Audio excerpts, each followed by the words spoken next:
Hello, everybody. Welcome back to Psychedelics Today. This is your host, Kyle Buller, and I am joined by Pierre Bouchard. Welcome to the show, Pierre. Really excited to have you here. Yeah, good to be here.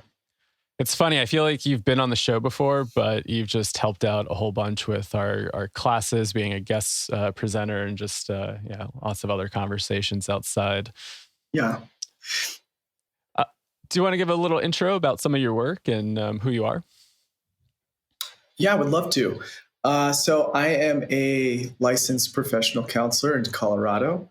I have a private practice in Boulder and in Denver. I am a somatic therapist, and I work with ketamine.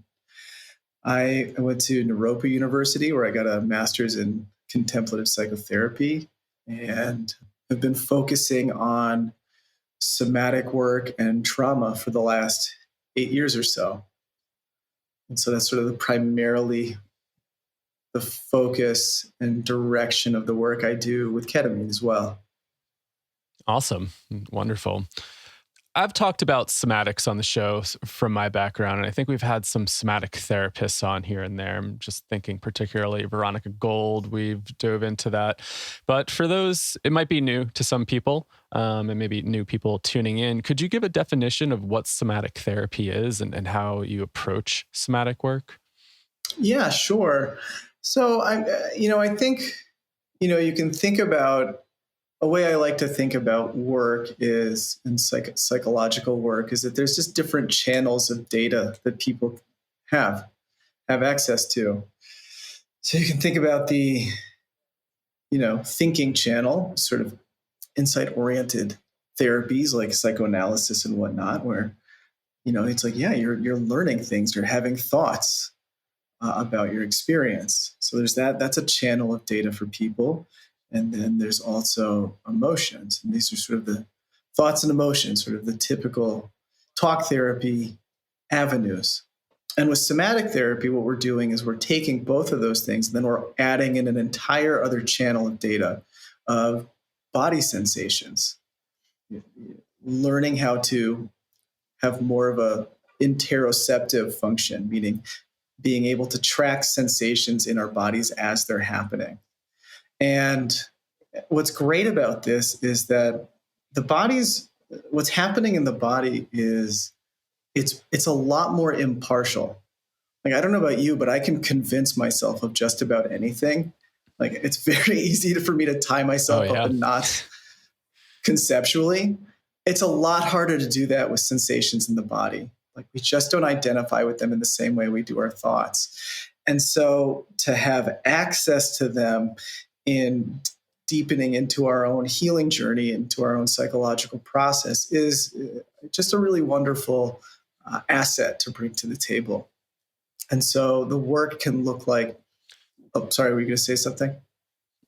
No, you're using bodily sensations, and I know that's kind of a basic term. And I want to ask you this because I've had things with clients where I've talked about like tuning into your body. Do you feel any sensations? And sometimes clients say no. So I wonder if you could just define, like, how are you talking about bodily sensations? Because sometimes that feels like a new term to people. They're like, do you feel anything in your body? And you're like, no, I don't feel anything, right? But there's always information happening there. There's different sensations, and maybe we're not aware of it. Absolutely. So, yeah. So I think when we're talking about learning to tune into body sensations, we're really helping somebody kind of develop a new language, a new way of understanding themselves. And you're absolutely right. It's not that things weren't happening and now they are. It's that they're learning how to tune into it. It's sort of like learning to get to a new frequency on a radio dial, right? It's like your mind is learning how to receive that kind of data. And yeah, we are talking about sort of sensations, which could be anything from noticing like, oh, my neck's kind of tense, or noticing different places of tension in the body, to, this is where, the language for this gets really fun and non-standardized, right? Because it's your own experience, right? It's like a sense of openness, a sense of spaciousness. heaviness in the chest. I mean, the English language is full of metaphorical language to talk about the body, whether we're going to chew on something or something feels heavy. I mean, all of these are embodied experiences that we're helping to sort of tease out. And so we're tuning into body sensations, and that can look like a variety of things. And what's great about that is it's just before our conscious mind catches something, often our body catches it. And we might have a belief about ourselves that then when we actually tune into body sensations, we find out there's actually something different going on here. And to me, that's sort of the deep beauty of this, is that you can be intellectually cut off from an experience or a belief or, just something about yourself.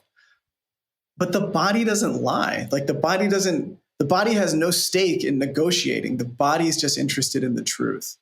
The relative truth, certainly, but it's the truth of your experience.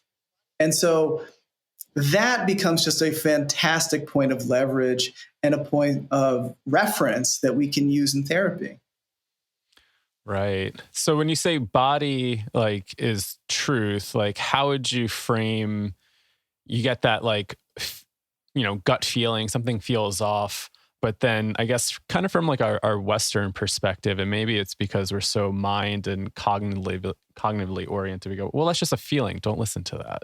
Right. It's almost like thought dominates emotion, and we shouldn't pay attention to emotion. And I think from our maybe perspective on traditional psychology, we're trying to really control that and maybe not listen to those bodily emotional responses because, that's what's causing you anxiety, right? It's not real, maybe. Right. And this is where all of this gets really interesting. So I wouldn't say that there's sort of hard and fast rules for, listen to your body all the time, but what it does is it's another channel. It's another access point. It's more data that we can put on the map to help understand what's going on. And oftentimes when, people, what I find with folks, right, is that, and this is where trauma ties in, is that when people are having an intense emotional and embodied response to a situation that doesn't call for it, right? It's a wise thing to say maybe don't listen so much. Actually, when I use my mind to look around, things are pretty okay. But that's still data. And the thing is that that's data about the past. And then that becomes sort of a way into understanding what needs to get healed.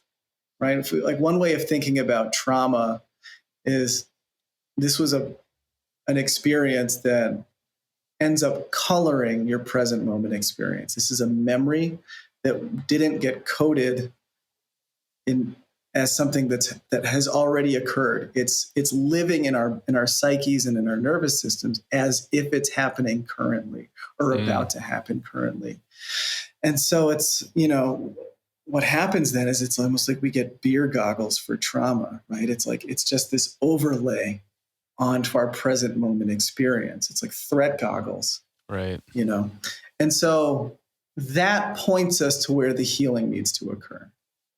Whatever was going on in the past that has this current moment feeling threatening is really the keys to the kingdom in terms of what we're needing to work on in therapy. Right. Someone's needing to, or has the invitation and the opportunity to resolve in some way. Yeah. So much of my breathwork training is, I guess, really influenced the way I view trauma living in the body. And something else that has been helpful is exploring some of our teacher Lenny's framework. And he brings in a lot of Alfred North Whitehead. I don't know if you're familiar with his work. Kind of tough to understand, but one thing that I keep coming back to, specifically with trauma, and sorry if there's anybody that follows Whitehead and I butcher this, but this idea, it's called the fallacy of misplaced concreteness. And to say that his whole kind of scheme is that the entire past is accessible in this present moment. Everything from the past is influencing this present moment. And the entire Yeah. universe. You can access the entire universe, and anything that's ever been is accessible. But then gets into this idea, this fallacy of misplaced concreteness, of saying this is happening right now, right? So like, oh, in a psychedelic experience, Hmm. you know, the DMT elves come out. It's like, well, that could be happening, but is it happening in the 3D reality in this present moment? Is it concrete? And so when I think about it, it's kind of differentiating between real and concrete that's in the 3D reality. And so when I'm thinking about traumas and they start to come up in the body, that experience is real in the present moment and we're feeling it, right? Not saying that's concrete happening right now, but it's in the present moment. And something that Lenny has talked about, particularly with body work, and this kind of comes from Whitehead as well, it's like feeling with, right? So you taste with the tongue, you feel with your Mm. fingers, and really sticking with the withness of that experience. And that's been really helpful for kind of taking this philosophical idea and applying it to this somatic framework as well. I love that. Yeah, feeling with, being with, all of that. That's a lovely, yeah, it's a lovely differentiation, right? I think that's a really great way to describe it. Yeah. Along with this somatic approach, you know, in somatic psychotherapy, we talk about top-down approach and bottom-up approach. And I wonder if you could explain that a little Mm. bit more so people can understand the Mhm. difference here. Yeah, sure. So when we're talking about top down and bottom up, we're talking about the brain. We're talking about sort of the location and the systems in the brain that we're speaking to. So a top down approach is we're using the most recently developed parts of the brain, the prefrontal cortex, to understand our experience, right? It's like this is the realm of insight. This is the realm of talk therapy for the most part, right? Like, yeah, I know my mom was like this, and that's why I'm like that, and that's sort of my issue, right? And if I'm understanding that well enough over time, something starts to shift. So the idea, right, is like you have an understanding about something, and over time, your nervous system and your emotional body begin to adapt to this sort of new understanding of how things are, right? It's incredibly important. You know, it's you know, as I can't remember who I heard say this recently, right? The idea is, you know, like the map is not the territory, but without the map, it's hard to know where you are in the territory. Mm-hmm. And so I think, you know, this is where top down is so important because it gives us a sense for what the map is. However, I think, you know, what research is showing over time is that, you know, what we've come to learn is that it's not enough. It's just not enough in terms of actually how to heal really deep wounds. It's certainly not enough to heal trauma for the most part. And so when we talk about bottom up, we're talking about the older, more primitive parts of the brain getting activated, and then that sort of trickling up into the prefrontal cortex and our sense of ourselves. And this is in part where the realm of somatic psychology lives. This is where things like somatic experiencing or sensory motor, and to a lesser degree, in some degree, I'm certainly not an expert on it, but EMDR, right? Like what's happening is that we're making something's occurring in the nervous system and something's getting unwound from there. And then that trickles up and actually just changes how we think about something, right? It's like we have a different kind of an experience. Something's new for us. And then all of a sudden we're thinking differently about a thing. And I think it's just important to understand, I think, the difference between these two. And that in my mind, really good psychotherapy is weaving both of them together. Right? It's like we need a certain amount of insight. We need a certain amount of putting things on the map and understanding ourselves in new ways and understanding what happened to us. And then on the other side, we really need experiences of actually being out of what I would say, out of control, out of voluntary. This is where we're getting into sort of the involuntary unfolding of ourselves, right? Like, certainly, I'm sure you have plenty of experience and have seen plenty of this in breathwork, right? And this is where we're seeing, tremors and shaking and, people making unusual movements. This is something we see all the time in somatic trauma work, right? It's like you can be with someone or work in a process, and all of a sudden, their arm starts to raise and a hand will start to turn in a way. If you ask the client in that moment, like, what's going on? Like, I don't know what's going on here, but this is just what's happening, right? Like, great. Yeah. We're just allowing whatever the impulse is to unfold. This is where, our nervous systems have a lot of wisdom about what needs to happen.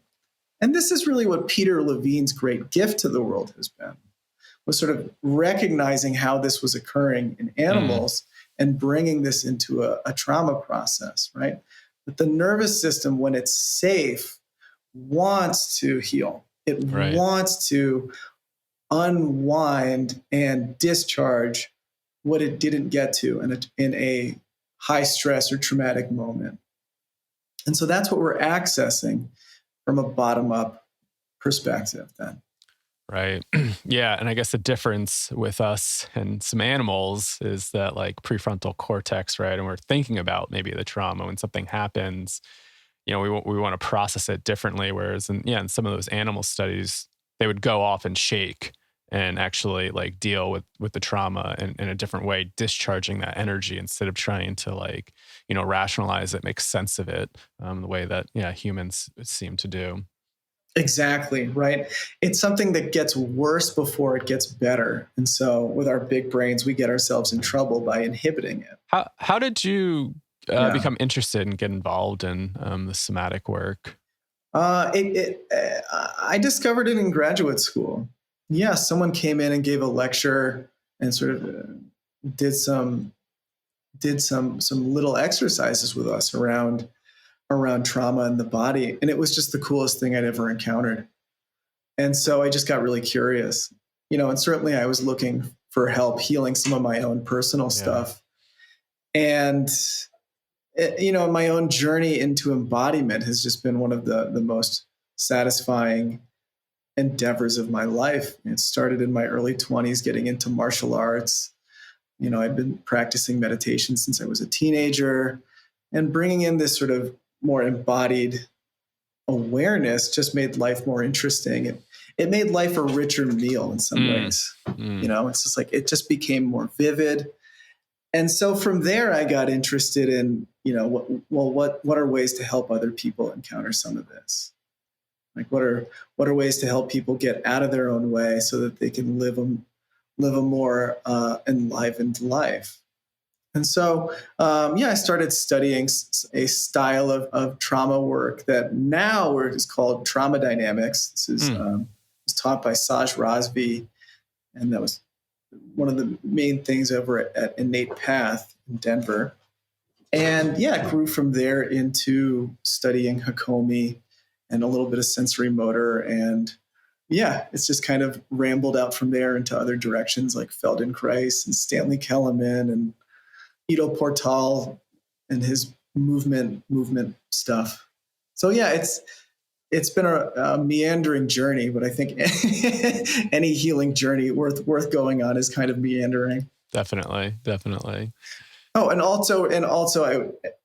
then I would also include Reggie Ray and Dharma Ocean Sangha was a huge part of the journey as well for me, bringing not only just learning it embodiment, but bringing that into a contemplative practice as well. Been an incredibly important. Yeah, and I'm sure there was probably a lot of this at your university, right, at Naropa. Just contemplative practices. There's probably just a lot of exposure there in general. Yeah, quite lucky in that way. Unusually lucky, I would say.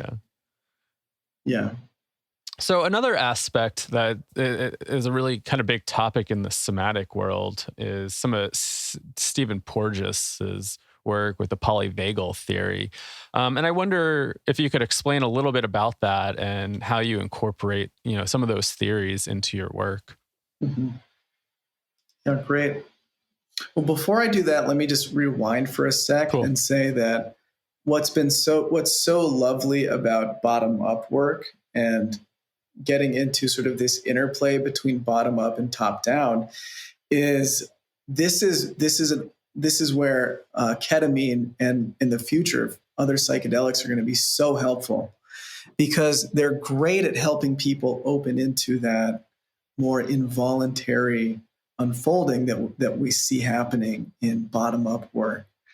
And so this is where somatic work in my mind fits so well with psychedelic work. So we're harnessing this open window, this open period of time where people can have access to being a little less managed.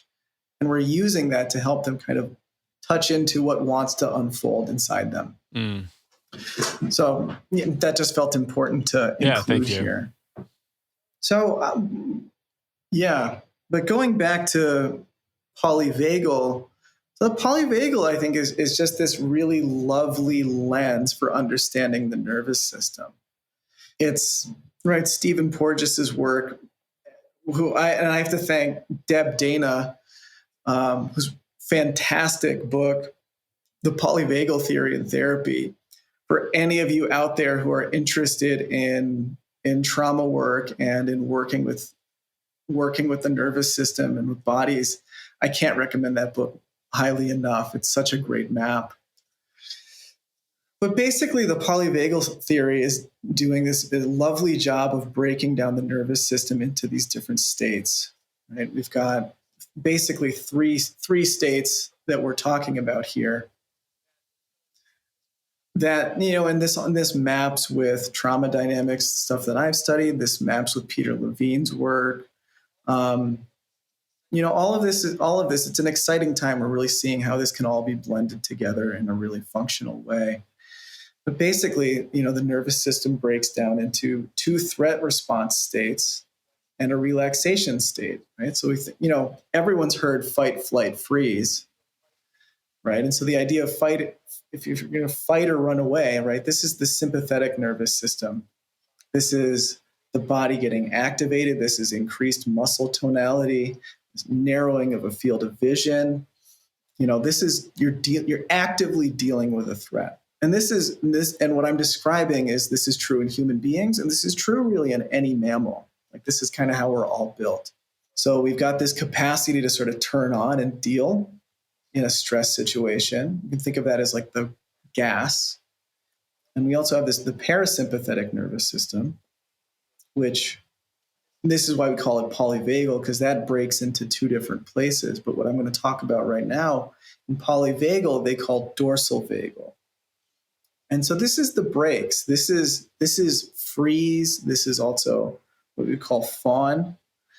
This is where, our best solution, we've exhausted our capacity to deal with a threat actively, right? Like, we can't fight, we can't run away. And so the other option, right? And this is not something humans developed. Like I said, this is just any mammal, right? Like, well, is to play dead, right? To freeze, right? It's like, if you look at wild animals, right? It's like a predator doesn't want to eat a dead animal. Like, a predator eats a live animal for the most part, right? And so our nervous system developed this great trick where if we seem like we're dead, it'll actually inhibit the predator from attacking us, right? And so what does this look like in our lives? It looks like when we feel kind of frozen, our mind gets kind of blank or foggy, right? This is the realm of dissociation. And it's a fantastic skill. And this is something that we all have in us, and we all do, right? The problem is in what we see in trauma, right, is that response gets activated so much, it then becomes hard to get out of. And I'll get more into that later. But right, so we have fight, we've got the sympathetic, we've got the dorsal vagal branch of the parasympathetic. And then on the other side of this, we actually have, it's called ventral vagal. This is a whole other state. And this is also a parasympathetic state, but this is a state of relaxation, right? We're not numb, we're not disassociated, we're calm and associated. This is that lovely mix of alert and relaxed. And this is where, as human beings, we want to spend most of our time, right? And this is where, Alan Shore, Louis Cozolino, Dan Siegel, all their work around interpersonal neurobiology, what was really being discovered in that is the lovely, yummy gifts of ventral vagal territory. Like you and I, even though we're on a screen right now, like you're seeing my face, I'm seeing yours. As I'm talking, you're nodding. I would guess we actually have a pretty similar breathing pattern. And so as I see you nod, I can sense you're understanding me. There's like a little bit of a smile that gets exchanged between us, right? This is the realm of connection, right? This is where we're in easy contact with each other. This is where the rest, like the body can rest. This is where the body can recover. This is where we're getting good sleep. This is really sort of the optimal state for human beings to be in. Then with these other two states being things that we access when we need them. And what happens in trauma, though, is that we lose access to this and we get stuck in those other two states, either a high stress state or a dissociative state. And so there's this just nice ladder. There's a ladder of hierarchy of this: dorsal vagal, sympathetic, ventral vagal, sort of moving up the ladder of complexity. Yeah, thank you for that explanation. Broke it down very nicely. And so I guess just to say, right, if we can start to understand and place that on a map with our clients and with ourselves as well, right? Like if we just start to understand this is what this state is and feels like, it starts to give us a sense of not only where we are, but where we might need to go. And this is where having access to our bodies through somatic sensations is super helpful, because all of the data of what state we're in is constantly being radiated to us into our mind through our bodies. Like there's no question about what state you are if you start to access somatic data, right? If you're trying to only use your mind and your thoughts to know what nervous system state you are, you're going to have trouble. But if you can use the body and what's happening in your body, you're going to be able to understand that. So I think that's a great thing for therapists to know and for clients, because it gives you a sense of actually how to work with yourself. Yeah. Did you ever read Babette Rothschild's work before? I forget the name of the book, but I haven't. She has a really great diagram in there about pumping the brakes, when to, hit the gas a little bit, when to speed the process up, when to slow it down, and really thinking about dysregulation, regulating the nervous system, and how to really engage with that. And something that she's brought up a few times in some of her work is like, sometimes there's that just, do yoga, do mindfulness. And actually, for a lot of trauma people, they can't, right? Because that feeling of slowing down is threatening their safety. I always need to be on edge because something bad is going to happen. And actually, me closing my eyes and going internally, no, I can't do that, right? Because what if something in the environment is going to attack me? And I think that's really important to understand, right? Like when to hit the gas a little bit, when to pump the brakes. And I think we kind of got into this a little bit on the class a few weeks ago about the difference between like deep catharsis in some of these primal techniques, like a lot of them kind of came out of the Esalen, including holotropic breathwork, versus kind of like this newer somatic approach, where I think it's taking in a lot of the trauma research and, especially from Peter Levine's work with titrating processes and going slow. And learning how to really work with somebody's experience instead of let's just push you in the deep end and see how you swim. Yeah, absolutely. Right. I mean, I think, what we've seen anecdotally what I've heard, from those times in the 70s, right, was that there was a group of people that did that more cathartic work and they got a lot better. And then there were people that got worse, right? And I think it's right now, knowing what we know about the nervous system and trauma, right? It's like, yeah, if people were in a sympathetic, high stress state, doing that big cathartic stuff is a chance to really exercise that, right? It's like, yeah, get big, get rageful, get active, right? And if our trauma is coded more in a high stress state, like you're getting to complete a big incomplete response of being active, right? And then that's deeply resourcing. That's relaxing.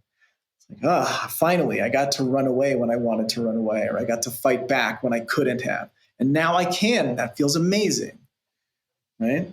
But if people were dissociating to deal with a situation, right, they're and you force them to act, they force them into doing this big cathartic stuff, it actually is going to overstimulate them so much that it just first like shoves them deeper into a dissociative state. And then and that's, I would call that re-traumatization. That's a term I think that gets really overused and thrown around a lot, but that I would call re-traumatizing. Yeah. So, I'd say let's switch some gears here and let's talk about psychedelics. So how do we really bring these theories, these ideas into your work with ketamine and psychedelics? Yeah. So, there's many different ways, I think, of for psychedelics to be healing, right? So one of the ways that we can do that is by using actually lower doses of ketamine. Right, something Stan Grof wrote about early in his work was the difference between a psychedelic session and a psycholytic session. Psycholytic being the mix of analytic and psychedelics, right? And these were lower dose sessions for people where they're still having a considerable internal experience, but they're not so blown out that they can't talk or that they're not really like in the room anymore, right? They're not meeting God in the cosmos. They're in themselves to some degree. And so it's not to say that this is it's like I said, right? There's many ways in which I think psychedelics can be helpful on a healing journey and just, good for a person generally. But in working trauma, as a somatic trauma therapist, I have a strong bias that that's going to happen through the body. And that people's nervous systems need to unwind what they need to unwind.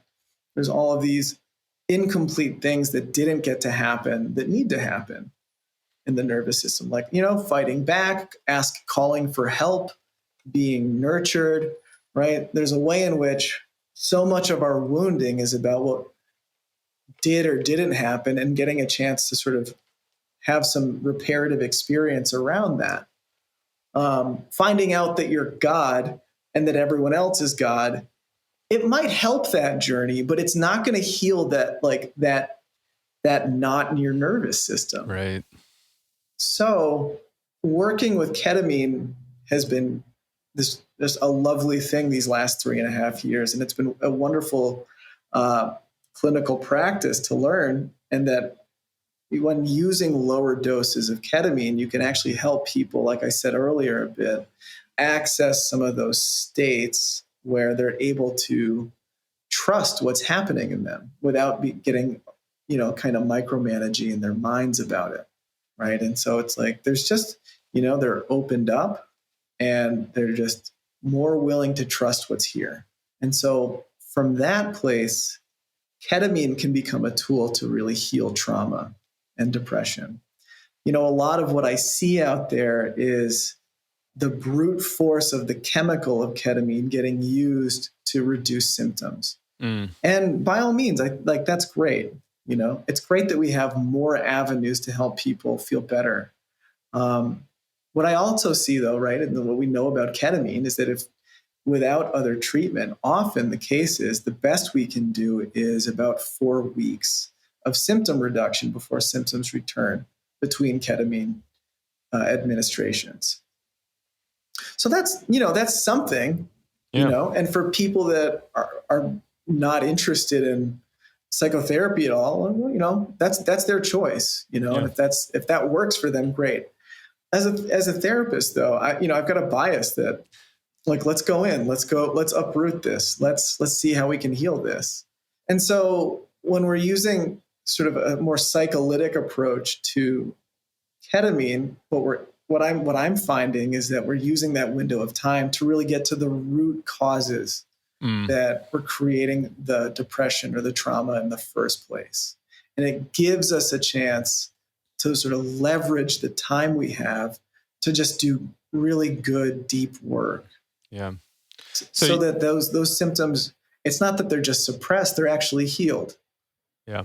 So when you're doing this type of work, you're actively engaging in psychotherapy, probably allowing the person to be with their experience, but also being in the room, providing psychotherapy. So really using the substance as a way to, I guess like that lubricant, right? Like dissolve a little bit to open up, to be able to engage in that therapeutic process together. That's it. Exactly. Right. And it's funny, right? Ketamine is a dissociative anesthetic, and yet somehow for certain people, they still have a ton of access to what's happening in their bodies. I think what I've seen too is really fascinating has been for certain folks who've had a long-term depression or a lot of dissociation, due to trauma, that actually the ketamine dissociates so they don't have to. So there's a chance for them to work something and be really associated to themselves in a way because they're not also having to dissociate. Like that Right. part's being taken care of so that all of a sudden there's a way for them to kind of get in there and explore.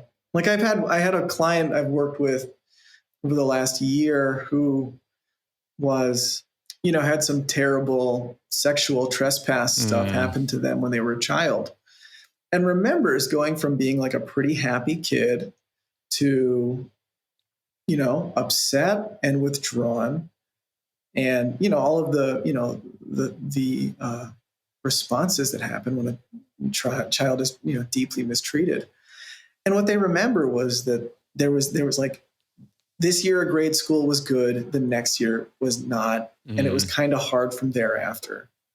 They always wanted to get into a relationship, as an adult, it was always too scary. And for 50 years, like lived a life, had a couple of careers, like life was okay, but was really disconnected. Was like pretty numb and disconnected from others. And over the course of only 7 ketamine sessions, these are 3-hour sessions with a low dose of ketamine, maybe for them 150 milligrams. They started to get to explore their childhood wounding like they hadn't done before. This is someone who'd done, years of EMDR to no avail. And after 7 sessions, it were weekly every other week. I remember them telling me they were at work one day and all of a sudden this veil of numbness just left. Wow. Like all of a sudden, whoa, like the world just got a little brighter, and they were looking around like, did that just happen? Wow. And since then, they haven't been numb, right? Like they've been able to sort of move into their life. And so the work changed. It wasn't about whether they were dissociated or not. It was about what is it to actually be in your life? What is it to be pissed off? What is it to defend yourself? What is it to trust? Right. And so the work has gotten to evolve into this really beautiful emergence at 60 years old to really living a full life now. Wow. And they're now on dating websites and exploring that for the first time, really. Wow. Thank you for sharing that. I want to get, I guess, a little like maybe technical or whatnot, but it's been really interesting to hear different practitioners talk about ketamine and trauma. and saying that it's not a great tool for trauma, and especially for people that have dissociative symptoms of trauma, that ketamine could actually really intensify one's experience. So actually, on our course last night, we got into this a little bit with Dr. Raquel Bennett, where she was talking that about ketamine being used for trauma, maybe not always appropriate, and people can become maybe a little bit more traumatized. So I'm wondering, what's your take on that? And how do you view that? Yeah. Well, I mean, I think people are complex. Yeah. Nervous systems are complex. So I think I think the longer I'm in this, the more I sort of stay away from hard and fast rules. This worked for this person. And I don't know that it would work for everyone, but I think what I have seen is that for a lot of good work can happen on ketamine around trauma, and when MDMA is legal and we can be running clinics where both of those things are available to us, we can start to see, well, this seems to be better for this, that seems to be better for that. But I would say that I've been pleasantly surprised the quality of work that can be done for traumas with ketamine. And there's an important addition here, right? I think there's different styles of trauma. And this is an important piece to get into, right? And so, I mean, there's so many variables, right? There's sort of more index event-based traumas where something bad happened that shouldn't have happened, and someone's having to do sort of the healing work around that. And then there's, what we call developmental trauma. This is sort of the realm of complex PTSD. And often the case with this is this is so much more the realm of, it's the good thing that didn't happen, right? It's the absence that is actually the creation of the trauma. And this is where I see depression and trauma having a really important link. I mean, depression is such a massive, it's such a catch-all for so many things. But like when we think about what I think what's been really thrilling in my work, what I've discovered is that a lot of people who come into me to work on depression, because ketamine's known to be good for depression. I can say, I've got a couple of years of clinical practice with this, so it's limited, but I haven't had anyone come in that has said they've been depressed since they were young, who didn't also feel deeply alone as a child in some way. And so this is where the link between developmental trauma and depression is so critical. So as a child, your parents are basically gods. Like you have so little control over your situation, and you're going to do whatever you need to do to maintain contact, right? To maintain the love of the family system, right? And so kids get really creative. Like sometimes that means like, well, it's better if I don't have feelings, so I'm just going to stuff that away, right? Or mom's only so available. And so, so if I don't have needs, it goes better. And actually, it's better if I don't have needs at all, because then I'm not a bother, and then I'll actually get the love I need, right? What happens though is like kids are just full of life. Kids are so full of life. When you see happy kids, they're a lot, Yeah. And you think about what actually has to, like, what would the nervous system have to do to squash that, to be okay, right? To be not a bother. That's a hell of an effort to put that away for a child, right? And what can do that? Well, dissociating can do that. And if a child learns to deal with life by dissociating, and this is also where and also if things are so stressful at home that it's better not to be there internally because it's so overwhelming, right? You learn how to dissociate. What happens is that state becomes a trait, right? It's like this thing that we can access in a high stress situation, all of a sudden becomes a state that we just live in. And as children, it's like, yeah, you just kind of proceduralize this, and it's very hard to get out of it. And this is where I see people coming to my office where, yeah, they've been depressed since grade school or middle school, and more or less it's been going on ever since. So this is where people are getting stuck in the dorsal vagal branch of the nervous system. And even though they want connection, even though they desperately want to feel connected to people, their body's literally numb to some degree, right? And so that place of sort of that comfortable back and forth of we're together and our breathing kind of syncs up and we're enjoying each other.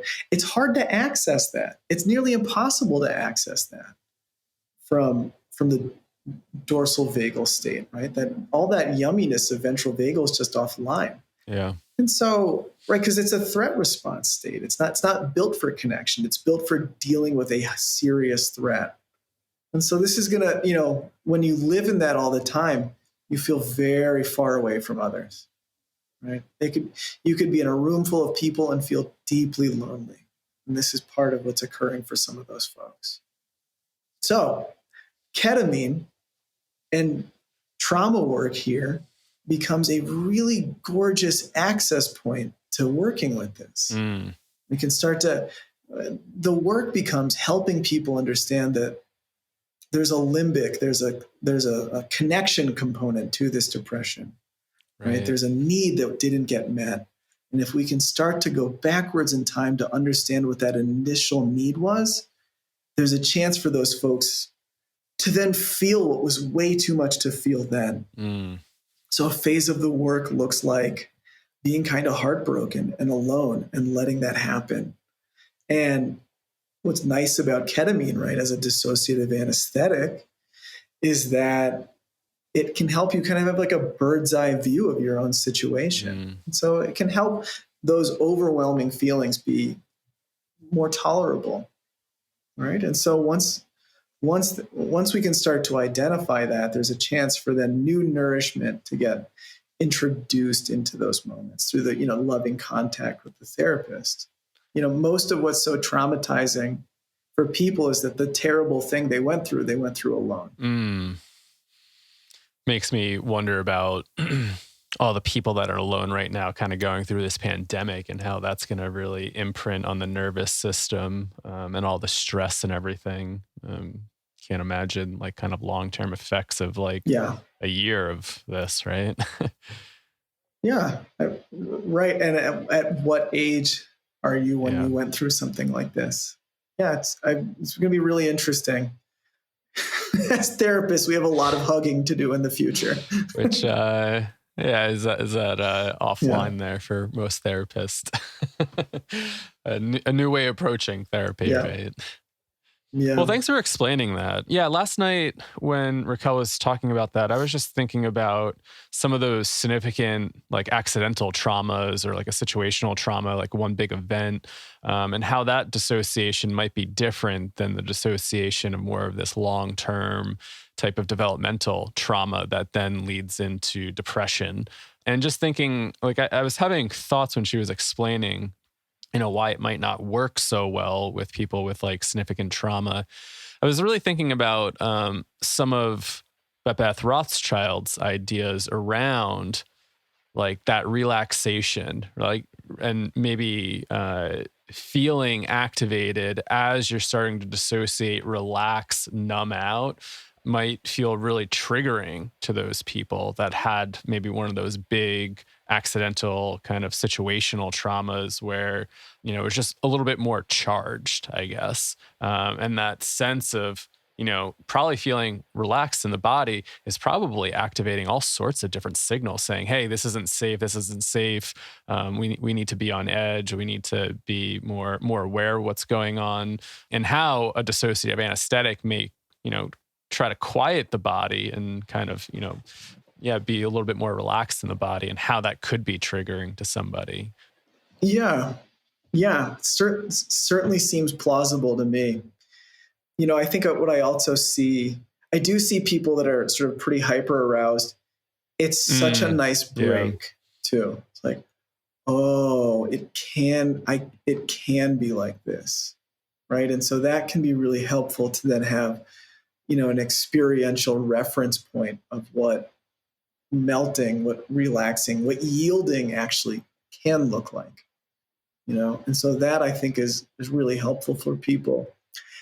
Where I see this getting into tricky territory with trauma, particularly like sort of like what you're talking about, sort of more of that hyper aroused trauma, right? Is that I think what I've seen in my practice is that people can do a lot of really beautiful work. You can do these sort of nice trauma bits, but because it's happening under a dissociative anesthetic, right? There's a way in which all of that sort of stays peripheral.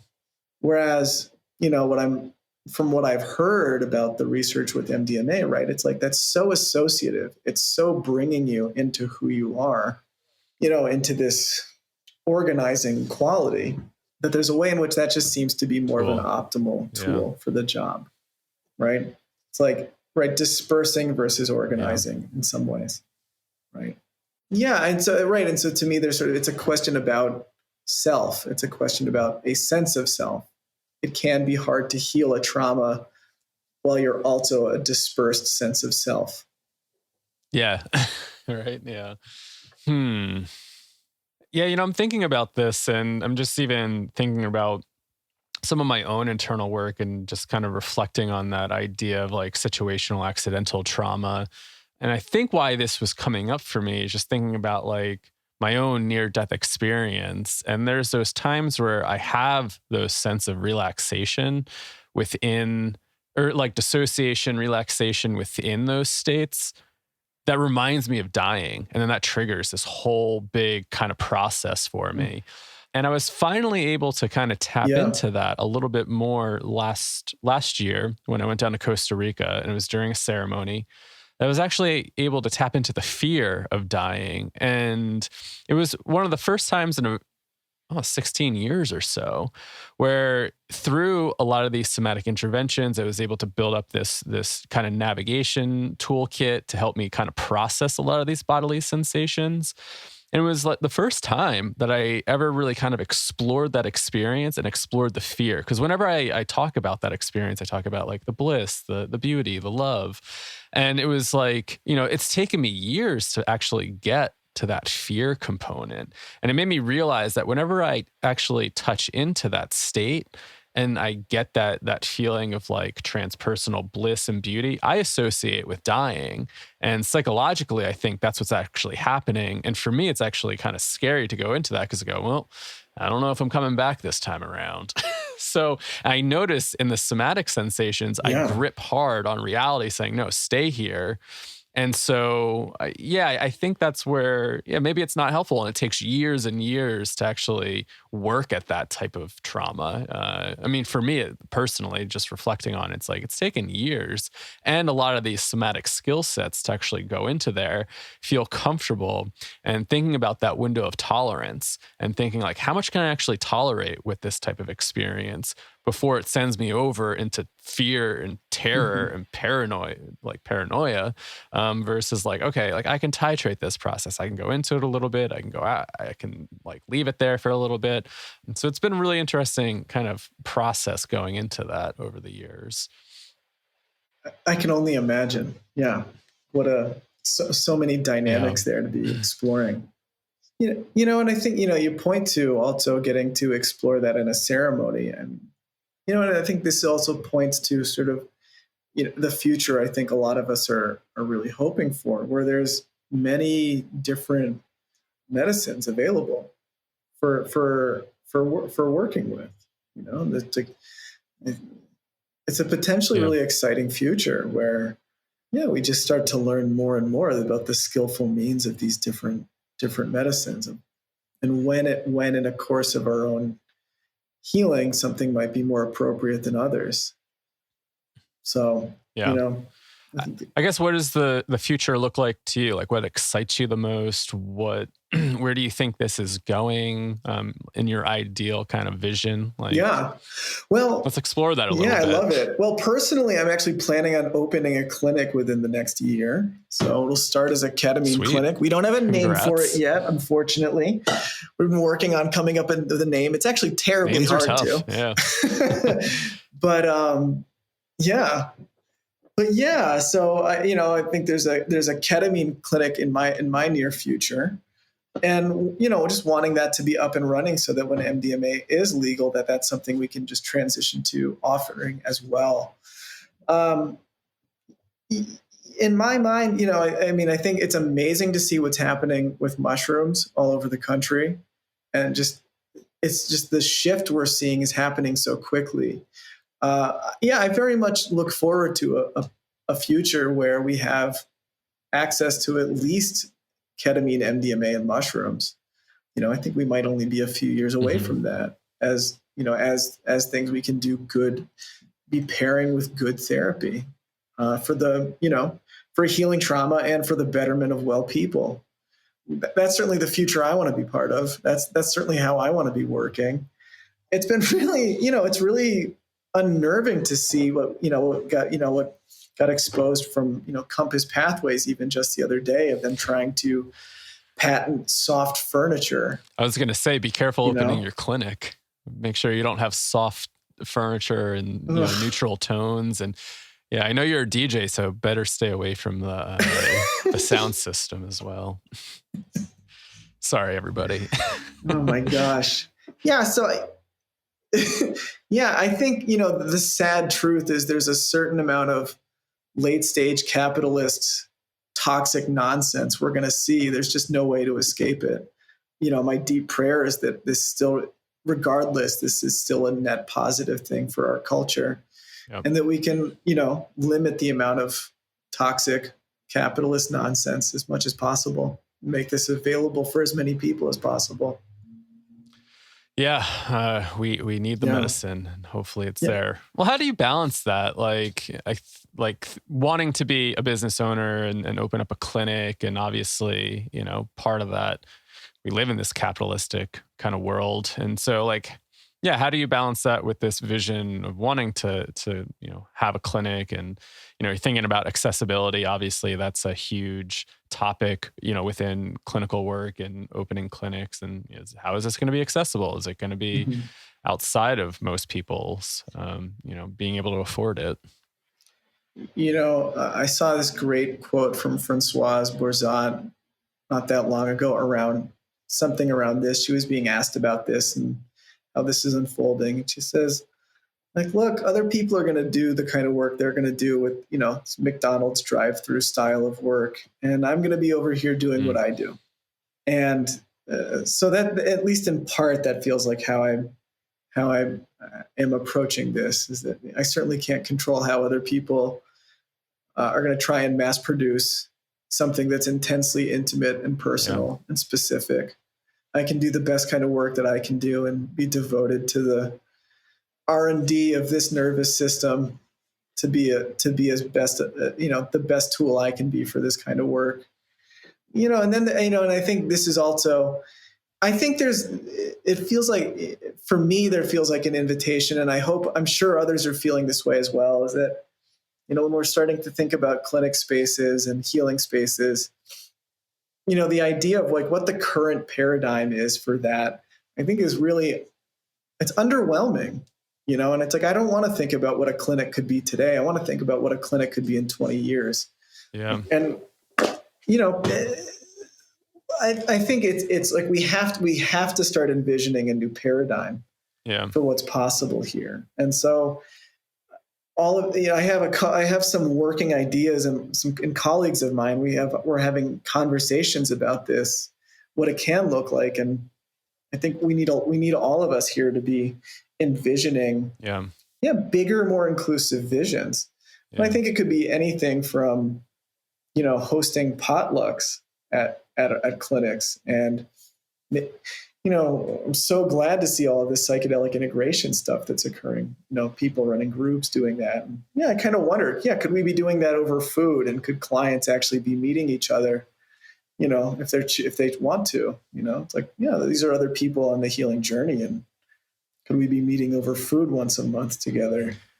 And I wonder how like psychedelics and this kind of like wellness paradigm shifts maybe some clinical work and how we approach health and wellness and healing, right? Like, how does that even challenge, traditional therapy, right? Don't hold hands, don't touch, this and that. And, noticing how important that is sometimes in these situations. I mean, obviously you have to be really careful on how you approach that, but just, I mean, even that you saying have a potluck, right? I mean, the kind of client confidentiality goes out the window, right? If there's no community there, right? And I find part of that community building is sometimes where the healing is at. Mm-hmm. Yeah, no, I'm right there with you. And actually, one of my mentors just the other day had this gorgeous phrase around this. Let me see if I can get it right. Boundaries aren't permeable; they're malleable, right? And that there's an invitation actually in psychedelic space to be more boundaried and also more malleable, right?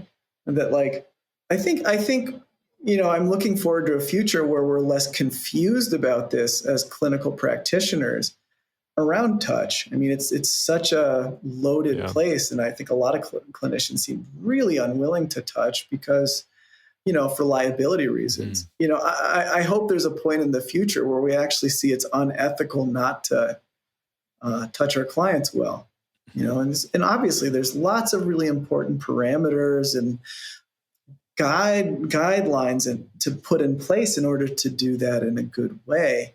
But I think in the depth of what we're talking about, for most people, the things that really don't get healed are really early childhood stuff. And you just have to include touch in order for that to be most effective. So I hope there's a future where we think it's unethical that we didn't, when we had the capacity and to do so safely and didn't, to understand that is actually unethical. Yeah. I think I heard this story from Michael Mithofer at a training, and he was talking when Stan kind of first came over here and started doing some of his research and clinical work here, and is getting on the floor, maybe doing body work with clients, and realizing that that's not how psychiatrists operate. I think Stan realized, I don't know if I can practice psychiatry. And that's really interesting, and it's definitely something that has come up in my work with, facilitating breath work and having body work as a component of that, and realizing how important some of that work is. And, touch is body work, holding hands, right? There's two types of body work that happens, the error of omission, the error of commission. And holding somebody's hand when they might have not had that hand held when they were younger can be so healing, right?